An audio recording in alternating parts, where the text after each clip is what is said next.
হৃদিতা শেহরিনের আজকের নিবেদন নারায়ণ গঙ্গোপাধ্যায়ের ভুতুড়ে কামরা। এরকম আরো নতুন নতুন গল্প শুনতে সাথে থাকবেন হৃদিতা শেহরিনের। গল্পটি ভালো লেগে থাকলে লাইক, কমেন্ট এবং চ্যানেলটি সাবস্ক্রাইব করে রাখতে ভুলবেন না। শুরু হচ্ছে নারায়ণ গঙ্গোপাধ্যায়ের ভুতুড়ে কামরা।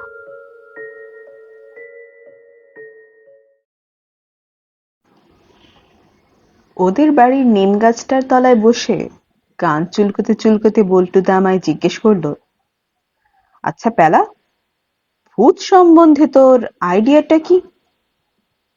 আমি বললুম, কোনো আইডিয়া নেই। শুনে বল্টুদা ভীষণ বেজার হলো। এত বেজার হলো যে খচ করে কানে একটা খোঁচাই খেয়ে গেল। শেষে মুখটাকে এক ভাঁড় রাবড়ির মতো করে বলল, কেন, আইডিয়া নেই কেন? আমি বললুম, কি করে থাকবে, কখনো দেখিনি তো। আচ্ছা, শুনে টুনেও তো কিছু মনে হয় নাকি? একদম না। লোকে নানা রকম ডেসক্রিপশন দেয়। কেউ বলে খামোকা একটা কাটা মুন্ডু খেঁচাত করে কামড়াতে এলো। আবার কেউ বলে সাদা কাপড় পরে রাত দুপুরে ছাদের উপর হেঁটে বেড়াচ্ছে, নেচে বেড়াচ্ছে। কেউ বলে আম গাছে এক পা, জাম গাছে আরেক পা দিয়ে। বল্টুদা থামিয়ে দিল। উফ, বাজে বকিসনি তো। ধর, এই নিম গাছটা একটা ভূত আছে। এই দিন দুপুরে দারুণ চমকে আমি একবার নিম গাছটার দিকে চেয়ে দেখলুম। না, ভূত টুত তো কিছু নেই। কেবল ঠিক আমার মাথার উপরেই একটা কাক বসে আছে। তবে কাককে আদৌ বিশ্বাস নেই। একটু সরে বসলুম তক্ষুনি। বল্টুদাকে বললুম, তোমার নিম গাছের ভূতকে খামোক আমি ধরতে যাব কেন? কি দরকার আমার? ভূত ধরাটার আমি আদৌ পছন্দ করি না, তোমাকে সাফ বলে দিচ্ছি বল্টুদা। আহা, কিন্তু মনে কর, ভূত যদি তোকেই ধরে, মানে তোকেই ধরতে পছন্দ করে যদি। আমি ঘাবড়ে গিয়ে বললুম, বল্টুদা, এবার কিন্তু আমি বাড়ি চলে যাব। বল্টুদা খপ করে আমার হাত ধরে টেনে বসালো। বলল, আহা, যাচ্ছিস কেন? বললুম বলেই কি সত্যি সত্যি ভূত ধরেছে নাকি? মানে, আমি সেদিন ভূতের পাল্লায় পড়েছিলুম, সেই ব্যাপারটাই কিনা তোকে বলবো। আমি বললুম, তুমি আবার কবে থেকে আমাদের টেনিদার মতো গল্পবাগীশ হলে বল্টুদা?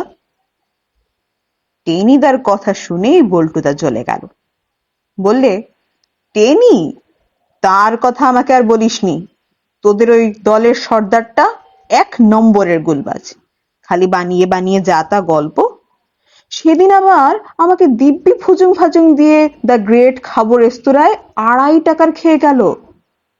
নাকটাকে কিরকম যেন তেলে ভাজা সিঙ্গারার মতো করে বল্টুদা বলল, ছো ছো, যাবার আগে পিঠ চাপড়ে কি সব মেফিস্টোফিলিস টিলিসও বলে গেল। কিছুই বুঝতে পারলাম না ছাই। রামু রামু, তিনি আবার একটা মানুষ। বুঝতে পারলুম টেনিদা বল্টুদার প্রাণে দারুণ দাগা দিয়ে গেছে। 2.5 টাকার সুখ বল্টুদা কিছুতেই ভুলতে পারছে না। আমিও সান্ত্বনা টান্তনা দিয়ে বললুম, আহা, টেনিদার কথা ছেড়ে দাও, ও ওরকমই। তুমি বরং তোমার ভূতের গল্পটাই বলো। গল্প আমি বানিয়ে বানিয়ে বলার মধ্যে নেই। যা বলবো একদম সত্য ঘটনা। আচ্ছা বেশ, বলতে থাকো। তখন বল্টুদা আরেকবার বেশ করে কান চুলকে নিল, তারপর বলতে শুরু করল। আমার বড়দির বড় মেয়ে দিল্লিতে জন্মেছে বলে তার নাম রাজধানী। ছোটবেলায় আমি তাকে ভুল করে দাঁতখানি বলেই ডাকতুম, আর বড়দি তাকে ডাকতো ধানী লঙ্কা। তো তার বিয়ে হয়েছে এক কলিয়ারির ইঞ্জিনিয়ারের সঙ্গে। এবার পুজোর ছুটিতে আমি সেখানে বেড়াতে গিয়েছিলাম। দিন দশেক বেশ আরামে থেকে খেয়ে দিয়ে ওদের মোটর গাড়িতে অনেক বেরিয়ে টেরিয়ে কলকাতায় ফিরে আসছিল। সন্ধ্যের পরে গাড়ি বদলাতে হলো ছোট একটা জংশন স্টেশনে। ট্রেনে বেজায় ভিড়। শেষে দেখি পেছন দিকের একটা ছোট সেকেন্ড ক্লাস কামরা থেকে সব যাত্রী হুড়মুড় করে নেমে যাচ্ছে। দেখে শুনে খুব মজাই লাগলো। আমি ফাঁকা গাড়িটায় টুপ করে উঠে বসলুম। শতরঞ্চি জড়ানো ছোট বিছানাটা পেতে মাথার কাছে সুটকেসটা রেখে বেশ নিশ্চিন্ত হয়ে বসে পড়লুম। ট্রেন আরো প্রায় মিনিট করে এখানে থাকবে। আমি বসে বসে সব দেখতে লাগলুম। অন্য সব গাড়িতে লোক উঠছে নামছে, কিন্তু এদিকে কেউ আর আসছে না। বোধহয় পেছন দিকের গাড়ি বলেই এটার উপর কারো নজর টজর নেই। আমার যা ভালো লাগছিল রে, একটা রেলের কামরায় একলা যেতে ভারী মজা। নিজেকে বেশ লাট বেলাটের মতো মনে হয়।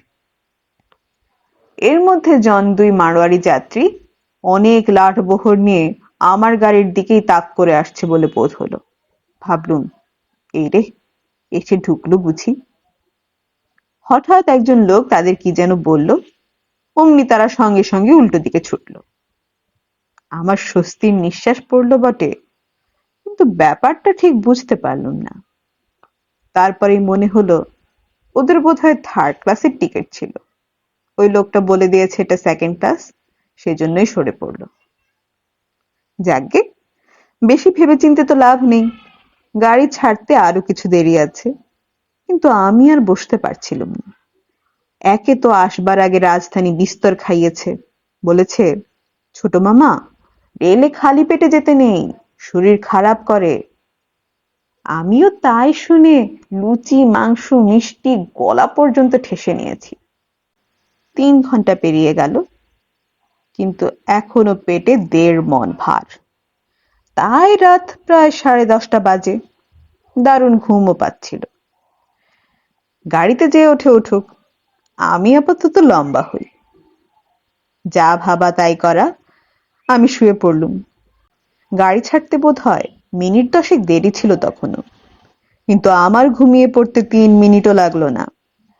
আর সেই ঘুমের ভেতরে টের পেলুম ট্রেনের হুইসেল বাজছে, কামরাটা নড়তে আরম্ভ করেছে।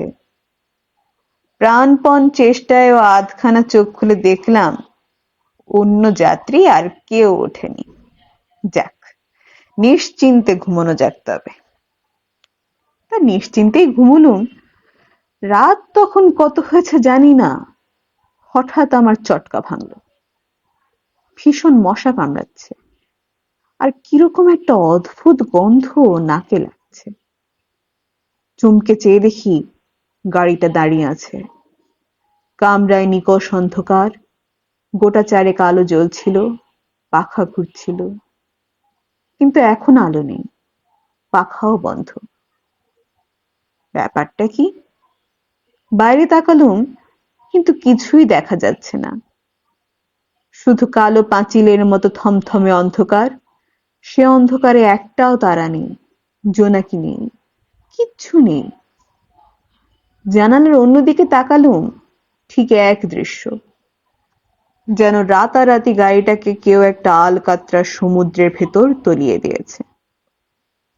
তারপর মনে হলো কেবল আলকাতরাই নয়, ধোঁয়ার মতো কি যেন কুণ্ডলে পাকিয়ে পাকিয়ে উঠছে তার ভেতর। নিশ্চয় কুয়াশা। কিন্তু ব্যাপারটা কি? রাত যে কখনো এত অন্ধকার হয় সে আমি স্বপ্নেও জানতুম না। আকাশে যদি ঘন কালো মেঘ দেখা দেয়, তার ভেতরেও অন্তত আবছা একটা আলোর আভাস থাকে। মাঝে মাঝে বিদ্যুৎ টিদ্যুৎ তো চমকায়। তাও যদি না হয়, ঝোপে জঙ্গলে অন্তত দুটো একটা জোনাকির ফুলকি তো জ্বলে। কিন্তু এমন কাণ্ড কখনো দেখিনি। ট্রেন কি কোনো স্টেশনে থেমে আছে? তাহলে আলো কই? স্টেশনের বাইরে লাইন ক্লিয়ার না পেয়ে দাঁড়িয়ে আছে? তাহলেও তো সিগন্যালের বাতি দেখা যাবে। কোথায় সেসব? এদিকে একটা অদ্ভুত গন্ধ পাক খাচ্ছে আমাকে ঘিরে ঘিরে। আর কি নিদারুণ ভাবে যে মশা কামড়াচ্ছে সে আর তোকে কি বলবো পেলা। তার উপর দুর্দান্ত গরম। আমি বসে বসে ঘামতে লাগলুম। বেঞ্চির উপর পা ছড়িয়ে বসেছিলুম। মশাদের যত নজর দেখছি পায়ের উপরে। শেষে জেরবার হয়ে যে একটা চাটি হাঁকড়েছি, কি বলবো পেলা, সেটা আমার গায়েই লাগলো না। খড়খড়ে লোমওয়ালা নরম কি একটা জিনিসের উপর ঘপাত করে গিয়ে চটটা পড়লো। ভুত করে কি একটা বিটকেল আওয়াজ হলো, কালো মতন কি যেন একটা শূন্যে লাফিয়ে উঠল। আমার চোখের সামনে দুটো সবুজ আগুন দপদপ করে উঠল, তারপরেই কি যেন ধপাস করে বাইরে পড়ল। আমি বুঝতে পারলুম কামরার দরজাটা খোলা। উঠে বন্ধ করব কি, হাত পা আমার আতঙ্কে ঠান্ডা হয়ে গেল। কে এই কালো জীব? কি সে? ট্রেনের ভেতরে সে আমার পায়ের কাছে কোত্থেকে এলো? আর কেনই বা চটটা খেয়ে ঘুঁত করে লাফিয়ে উঠলো? আর লাফিয়ে গেলটাই বা কোথায়? অমন অস্বাভাবিক দুটো সবুজ চোখই বা কেন? আর সে চোখে কেনই বা হিংস্র প্রতিহিংসা লুকিয়েছিল? তবে কি এসব ভৌতিক ব্যাপার? ব্যাস, মনে করতেই আমার মাথার চুল খাড়া হয়ে গেল।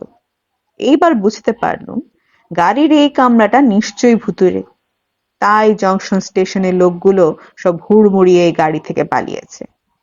তাই মারোয়ারি দুজনে গাড়িতে উঠতে এসেও অমন ঊর্ধ্বশ্বাসে উল্টো দিকে দৌড় দিয়েছে। আর আমি এমন নিরেট গর্ধব যেসব দেখেও কিছু বুঝতে পারিনি। এই মারাত্মক ভুতুড়ে কম্পার্টমেন্টে উঠে নিশ্চিন্তে ঘুম লাগিয়েছি। কি করব এখন? নেমে পড়বো গাড়ি থেকে, তারপর যেদিকে চোখ যায় টেনে দৌড় লাগাবো? কিন্তু এই অন্ধকারে চোখ আর কোন দিকে নিয়ে যাবে? দিক বিদিক দূরে থাক, নিজের হাত পা পর্যন্ত দেখতে পাচ্ছি না। আর পালাবো? চোর ডাকাতের হাত থেকে পালানো যায়, পুলিশের হাত থেকেও হয়তো যায়, কিন্তু ভূতের পাল্লা থেকে?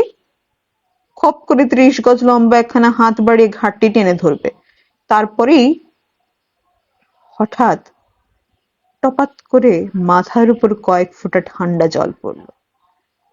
তারপরেই বাইরে বিটকেলে ছ্যাড়াত ছ্যাড়াত আওয়াজ। ঠিক মনে হলো কে যেন একটা লম্বা পাইপ দিয়ে জল ছুটছে।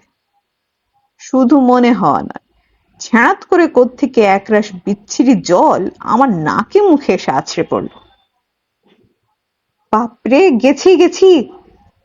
চেঁচিয়ে উঠে আমি জানালা বন্ধ করে ফেললুম। সমানে সে আওয়াজ চলতে লাগলো।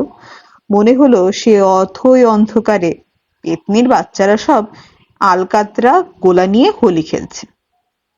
আমি বসে বসে রঘুপতি, রাঘব টাঘব ইত্যাদি গাওয়ার চেষ্টা করলাম, কিন্তু গলা দিয়ে গান বেরুলো না। কেবল বু বু করে এমন যাচ্ছে তাই আওয়াজ বেরোতে লাগলো যে আঁতকে উঠে চুপ করে গেলুম। ভয়ে কাঠ হয়ে কতক্ষণ বসে আছি জানি নে। জলের সেই ছ্যাঁড়ছ্যাঁড়ানি কখন থেমে গেছে তাও টের পাইনি। আচমকা সেই কালি ঢালা অন্ধকার আর সাদা কুয়াশার ভেতর একটা লাল আলো। বিশ্বাস করবি নে বেলা, শুধুই একটা লাল আলো ঠিক গাড়িটার দিকেই এগিয়ে আসছে। জানালার কাচের মধ্য দিয়ে আমি স্পষ্ট দেখলাম। আমার মনে হলো এক চোখা যেন একটা দৈত্য হাঁ করে এগিয়ে আসছে আমার দিকে। এতক্ষণ চুপ করেই ছিলুম, এইবার আমি বাপরে মারে বলে আকাশ ভেদি একটা চিৎকার ছাড়লুম। আর লাল আলোটা যেন শূন্যের ভেতর থমকে দাঁড়ালো, তারপরেই ধাঁ করে কোন দিকে যেন মিলিয়ে গেল। আমার তো তখন আর চোখ মেলে চেয়ে থাকার সাহস নেই। বেশ বুঝতে পারছি আজ এই ভুতুড়ে রেলগাড়ির কামরাতেই অপঘাতে আমার প্রাণটা যাবে। একবার গলায় হাত দিয়ে পৈতেটা খুঁজে দেখলুম, কিন্তু তাকে তো সেই ৭ বছর আগেই যে আমার সঙ্গে ধোপবাড়িতে চালান করেছি, এখন আর কোথায় পাবো? বেশ বুঝতে পারলুম আজ আমার ১২টা বেজে গেল। আমাকে নিয়ে এই ভুতুড়ে কামরাটা যে কোন নরকে এসে হাজির হয়েছে জানি নে, কিন্তু এরপর একটার পর একটা বিভীষিকা আসতে থাকবে। আমার রক্ত একদম জমাট বেঁধে যাবে, তারপরেই সোজা হার্ট ফেল। বাড়িতে বাবা মার কাছে আর পৌঁছতে পারবো না। এখন থেকেই সোজা ভূতের দলে ভর্তি হয়ে যাব। চোখ বুজে মনে মনে রাম রাম জপ করছি, এমন সময় পাঁচখাই গলায় কে যেন বলে উঠল, ইউ লোক! আঁতকে উঠে লাফিয়ে উঠলুম। অন্ধকার জায়গায় কোত্থেকে যেন ঝলমলে আলো, আর সেই আলোয় ইয়া ঠেঙা এক সাহেব দাঁড়িয়ে। আবার বাজখাই স্বরে বলল, ইউ লোক, তুম কন হ্যাঁ? ওরে বাপরে, সাহেব ভূত! আমার রাম নাম গিয়ে তখন ব্রহ্মরঞ্জে পৌঁছেছে। আবার একখানা মোক্ষম চিৎকার ছেড়ে আমি গাড়ির মেঝেতে স্রেফ চিৎপাত। বিশ্ব সংসার মুছে গেল। এই পর্যন্ত বলে পল্টুদা থামল। আমি আকুল হয়ে বললুম, তারপর? তারপর আর কি, ভীষণ যাতা ব্যাপার। মানে? মানে আবার কি, কামরাটা খারাপ। জংশন স্টেশনেই সেজন্য ট্রেন থেকে কেটে নিয়ে শেডের মধ্যে ঢুকিয়েছিল আমাকে শুদ্ধ। ঘুমের ঘোরে তো কিছু টের পাইনি। জুত পেয়ে একটা কালো কুকুর আমার বিছানায় এসে উঠেছিল। গাড়ি ধোয়ার জল ছটছট করে আমার মুখে এসে পড়েছিল। লাল লণ্ঠন হাতে একটা কুলি এদিকে আসছিল, আমার চিৎকারে ভয় পেয়ে ডেকে এনেছিল ওদের ইন্সপেক্টরকে।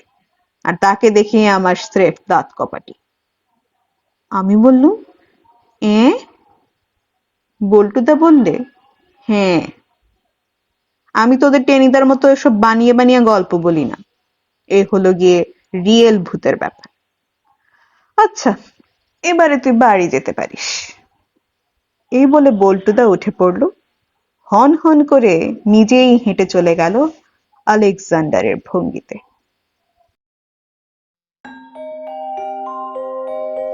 এরই সাথে শেষ হলো আমাদের আজকের আয়োজন। গল্পটি ভালো লেগে থাকলে লাইক, কমেন্ট এবং শেয়ার করতে ভুলবেন না। সাথে সাথে এ ধরনের আরো নতুন গল্প শোনার জন্য চ্যানেলটি সাবস্ক্রাইব করে রাখবেন। দেখা হচ্ছে নতুন কোনো গল্পে। সে পর্যন্ত ভালো থাকুন, সুস্থ থাকুন এবং হৃদিতা শেহরিনের সাথেই থাকুন।